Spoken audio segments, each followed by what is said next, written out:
Hello everyone. इस video में हम करेंगे complete geometry from Aditya sir की फॉर्मूला बुक से। यहाँ पे हमारे कंप्लीट जो कंसेप्ट हैं ये इसी बुक से कंप्लीट हो जाएंगे और फिर क्वेश्चन को प्रैक्टिस करने के लिए हम प्रीवियस ईयर कोई भी बुक उठा लेंगे। ठीक है, तो चलिए स्टार्ट करते हैं geometry.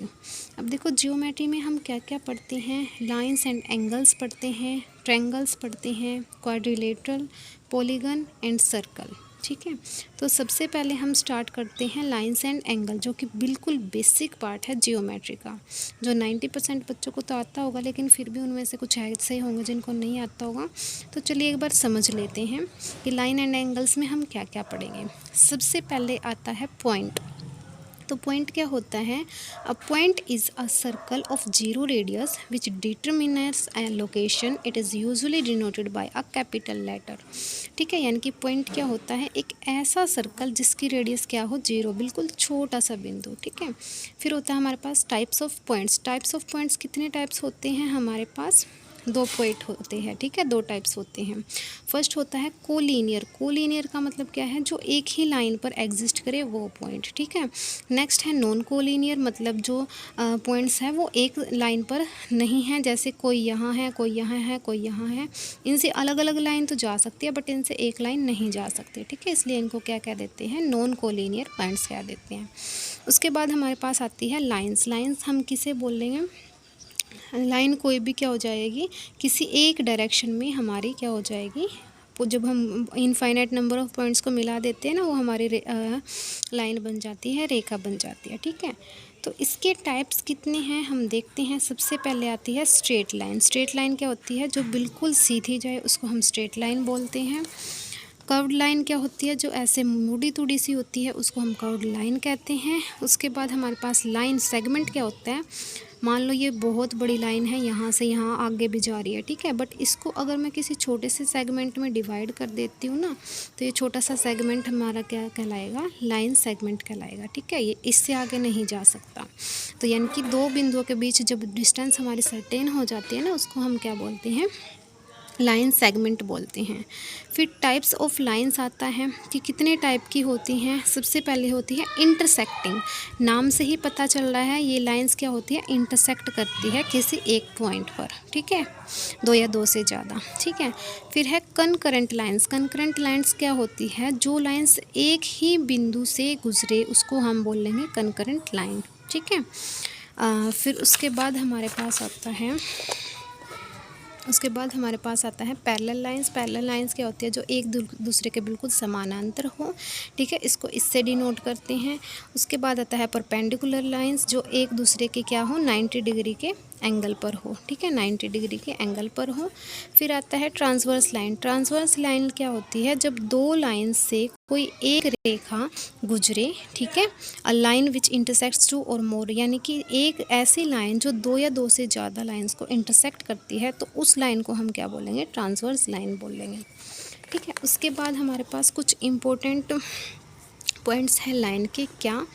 There is one and only one passing through two distinct point, यानी कि अगर हमारे पास दो पॉइंट है ना, तो उससे हम केवल एक ही लाइन को खींच सकते हैं। ठीक है, एक क्वेश्चन तो ये हो गया। नेक्स्ट है two and more line said to be coplanar. Coplanar हम कब कहेंगे? जब वो सेम प्लेन में एग्जिस्ट करती हैं। ठीक है, उसके बाद है the intersection of two planes is a line, यानी कि अगर हमारे पास मान लो एक प्लेन ये है एंड इसके साथ इंटरसेक्ट कर रहा है दूसरा प्लेन, तो जहाँ पे ये इंटरसेक्ट करेंगे ना इस तरीके से, तो वहाँ पे पक्का एक क्या बनेगी? लाइन बनेगी। ठीक है, नेक्स्ट है हमारे पास एंगल। एंगल भी इसी में कर लेते हैं। फिर नेक्स्ट वीडियो हम ट्रायंगल से ले लेंगे। ठीक है, एंगल में क्या है? सबसे पहले अगर मैं एंगल को देखूँ तो एंगल बनता कैसे है? दो लाइंस को मिलाने पर हमारा एंगल बनता है। ठीक है, फिर है types of angle. Acute angle क्या होता है? जो 90 डिग्री से छोटा होता है। अब जैसे ये हमारा 90 है, इससे जितने भी छोटे एंगल बनेंगे वो क्या बनेंगे? एक्यूट एंगल बनेंगे। ठीक है, लेस देन 90। उसके बाद राइट एंगल क्या होता है? राइट एंगल होता है जो हमारा 90 डिग्री का होता है। ये जो ऐसे होता है ना, ये हमारा 90 डिग्री का होता है, जिसको हम राइट एंगल कहते हैं। फिर है ऑब्ट्यूज़ एंगल। ऑब्ट्यूज़ एंगल का मतलब क्या है? अब जैसे ये 90 डिग्री है, ठीक है। ये 90 डिग्री है, तो इससे बड़ा कितना भी बड़ा हो सकता है उसको हम बोलते हैं ऑब्ट्यूज एंगल, यानी कि more than 90 degree is but what less than होगा 180 से, यानी कि जो ये लाइन होगी ना इससे छोटा होगा, लेकिन इसके बीच में जो होगा वो ऑब्ट्यूज होगा। मैं आपको समझा देती हूँ, जैसे ये है, ठीक है, ऐसे। अब ये जो है ये हमारा हो जाएगा क्या, राइट एंगल। अब इससे जितने भी छोटे होंगे इस साइड बनेंगे वो कौन से बनेंगे, वो बनेंगे एक्यूट एंगल, ठीक है। एंड जो इस साइड बनेंगे वो कौन से बनेंगे, वो बनेंगे ऑब्ट्यूज एंगल, ठीक है। इस तरीके से हमारा डायग्राम हो जाएगा। और जो ये होता है ना कंप्लीट, ये 180 का होता है, ठीक है। उसके बाद हमारे पास आती है स्ट्रेट एंगल। स्ट्रेट एंगल क्या होता है, जब हमारा एंगल 180 का हो जाता है उसको हम स्ट्रेट एंगल बोलते हैं। नेक्स्ट क्या है, नेक्स्ट है रिफ्लेक्स एंगल। रिफ्लेक्स एंगल क्या होता है, more than 360 but less than, यानी कि देखो ये रिफ्लेक्स हो गया, रिफ्लेक्ट हो गया एक तरीके से जाके फिर मुड़ गया, बट 180 से तो बड़ा है ना ये, बट 360 का पूरा एंगल होता है लेकिन 360 से छोटा है, इसलिए इसको हम क्या बोलेंगे, इसको हम बोलेंगे रिफ्लेक्स एंगल, ठीक है। रिफ्लेक्स एंगल हम इसको बोलेंगे। नेक्स्ट है हमारा पेयर्स ऑफ एंगल। अब हम एंगल्स का पेयर देख लेते हैं कैसे होता है। सबसे पहले आता है adjacent angle. Two angles are called adjacent angle if, वो एडजेसेंट एंगल कब होंगे, जब सेम वर्टेक्स पे हों और कॉमन उनकी आर्म हो, ठीक है। क्या है, सेम वर्टेक्स हो और कॉमन उनकी आर्म हो, यानी कि जो ये एंगल्स हैं ना, ये एंगल हैं सेम वर्टेक्स पे है एंड सेम इनकी आर्म है, तो ये हमारा क्या बन जाएगा, पेयर ऑफ एडजेसेंट एंगल बन जाएगा, ठीक है। उसके बाद है कॉम्प्लीमेंट्री एंगल। कॉम्प्लीमेंट्री एंगल क्या होता है, if sum of two angles is equal to 90, यानी कि ये हमें पता है 90 डिग्री का होता है, यहाँ पे x है, यहाँ पे y है, तो यहाँ पे जो x प्लस वाई है इसका सम कितना हो जाएगा, 90 हो जाएगा। तो जिसका सम 90 होता है वो एक दूसरे के क्या होते हैं, कॉम्प्लीमेंट्री। इस पे ना बहुत ज़्यादा क्वेश्चन आते हैं, ठीक है। कॉम्प्लीमेंट्री, मान लो आपको x की वैल्यू दे देंगे, y की वैल्यू पूछ लेंगे, तो आप क्या करोगे, x की वैल्यू को 90 में से माइनस करके y की वैल्यू निकाल सकते हो, ठीक है। इसे ध्यान रखना कि जो यहाँ पे x प्लस वाई है वो इसके इक्वल होगा 90 के, इसे हम कहते हैं कॉम्प्लीमेंट्री एंगल। ऐसे पूछते हैं कि इसका कॉम्प्लीमेंट क्या होगा, ठीक है। उसके बाद है सप्लीमेंट्री। जिस तरीके से हमारा कॉम्प्लीमेंट्री था इसी तरीके से हमारा सप्लीमेंट्री होगा, यानी कि जिसका योग क्या हो जाएगा, यहाँ पे जो x degree plus y degree होगा वो किसके इक्वल हो जाएगा, वो 180 डिग्री के इक्वल हो जाएगा। इसको हम सप्लीमेंट्री एंगल कहते हैं, ठीक है। फिर उसके बाद linear pair of angles. Angles के लीनियर पेयर को हम क्या कहते हैं, if their uncommon arms are two opposite sides, यानी कि देखो ये इसकी अनकॉमन आर्म्स है, ये एक दूसरे के क्या है, अपोजिट साइड में है, तो ये हमारा क्या हो जाएगा,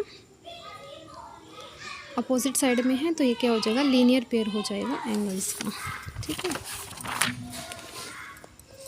फिर उसके बाद हमारा क्या आता है, वर्टिकली अपोजिट एंगल। अब देखो अगर कोई दो लाइन एक दूसरे को इंटरसेक्ट करती हैं तो इसके जो वर्टिकली ये होते हैं ना एक दूसरे के अपोजिट, ये क्या होते हैं, सेम होते हैं, और इनको क्या कहते हैं हम, शीर्षाभिमुख वर्टिकली अपोजिट एंगल इनको हम कहते हैं, ठीक है। उसके बाद हमारे पास क्या आता है, देखो ये एंगल जो है ना ये एक दूसरे के इक्वल है, ठीक है। AOC यानी कि ये एंगल जो है BOD के इक्वल है, एंड जो ये एंगल है ये इसके इक्वल है, ठीक है। ये दो रिज़ल्ट हमारे निकल कर आते हैं। उसके बाद हमारे पास है क्या, कोरस्पोंडिंग एंगल्स। कोरस्पोंडिंग एंगल्स क्या होते हैं, when two parallel lines are intersect by transversal then the pairs of corresponding angles, यानी कि देखो हमें ट्रांसवर्स लाइन का पता लग गया कि जो लाइन दो या दो से ज़्यादा को काटे उसको हम क्या बोलते हैं, इंटरसेक्ट करे उसको हम बोलते हैं ट्रांसवर्स लाइन। तो कोरस्पोंडिंग एंगल कौन से होते हैं, जैसे 8 का कोरस्पोंडिंग एंगल क्या है, 4, ठीक है। 5 का क्या है, 1, 7 का 3, 6 का 2, इस तरीके से होते हैं कोरस्पोंडिंग एंगल, ठीक है। फिर है अल्टरनेट एंगल। अल्टरनेट कैसे होते हैं, जैसे ये 3 है, ये 5 है, ये 2 है, ये 8 है, ये 4 है, ये 6 है, ये 1 है, ये 7 है, ये एक दूसरे के इक्वल होते हैं, ठीक है। नोट क्या करना है, conversely if transverse intersect two lines such a way that pair of alternate interior angle is equal then two lines are parallel, यानी कि इसने क्या कहा, जो इसका वो ट्रांसवर्स है वो क्या है, अगर दो एक जो कोई ट्रांसवर्स है वो किसी दो लाइंस को इंटरसेक्ट करे इस तरीके से कि जो उनके अल्टरनेट एंड इंटरनल एंगल हैं वो क्या है, इक्वल है, then two lines are parallel. तो उसका मतलब क्या है, जो दो लाइंस होंगे वो पैरेलल होंगे, ठीक है। उसके बाद क्या है, उसके बाद है कंज्यूगेटिव इंटीरियर एंगल। अब हम यहाँ पे इंटीरियर एंगल को देखेंगे, यानी कि 3, 8, 2, 5, ठीक है, इस तरीके से।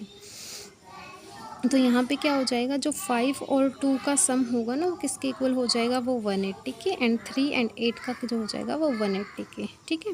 पॉइंट्स ऑफ इंटीरियर, यानी कि जो इंटीरियर एंगल होते हैं ना, इनका सम क्या होता है, इनका सम होता है 180 डिग्री, इस तरीके से भी इस तरफ से भी, ठीक है। फिर यहाँ पे कुछ क्वेश्चंस हैं, आप इनको देख लेना एक बार लगा के। फिर उसके बाद कल की वीडियो में हम स्टार्ट करेंगे ट्रायंगल, जहाँ से बहुत सारे क्वेश्चन पूछे जाते हैं। तो डे 1 में ये बिल्कुल बेसिक बात थी, ठीक है। आप एक बार पढ़ोगे तो बिल्कुल समझ में आ जाएगा। फिर एंगल्स ट्रायंगल से हम बिल्कुल अच्छे से स्टार्ट करेंगे। Thank you so much.